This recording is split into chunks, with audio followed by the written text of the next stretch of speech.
Hi my friends, good evening. ഞാൻ നിൽക്കുന്നത് വരിക്കാശ്ശേരി മനയുടെ മുമ്പിലാണ്. ഇത് പാലക്കാട് ജില്ലയിലെ പ്രസിദ്ധമായ ഒരു മനയാണ്. ഈ വരിക്കാശ്ശേരി മന ദേവാസുരം സിനിമയിൽ മോഹൻലാൽ അഭിനയിച്ചിട്ടുള്ള ഒരു സീൻ ഇവിടെയുണ്ട്. ആ മോഹൻലാൽ ഇരിക്കുന്ന ആ ഇരിപ്പിടമാണ് ഇവിടെ കാണുന്നത്. അവിടെ ഒരു മേഡം ഇരുന്നു കഴിഞ്ഞു.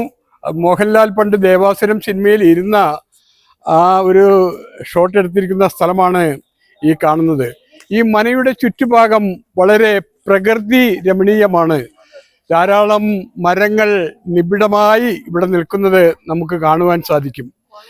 ഇന്ന് വലിയൊരു കുളം ആ ഭാഗത്തുണ്ട്. ഇപ്പോൾ സായം സന്ധ്യ ആയി. ഈ സന്ധ്യാസമയത്ത് ഞാൻ അങ്ങോട്ടൊന്നും പോകുവാൻ ആഗ്രഹിക്കുന്നില്ല. എന്നിരുന്നാലും എല്ലാവരും വന്ന് ഒരു പ്രാവശ്യം ഒന്ന് കാണേണ്ട നല്ല കേരള സംസ്ഥാനത്തിൻ്റെ അതായത് പുരാതനമായ ഒരു നല്ല മനയാണ് വരിക്കാശ്ശേരി മന. എല്ലാവർക്കും നന്ദി, നമസ്കാരം. ഞാൻ ജോൺസൺ ഹിൽ പാലസ്.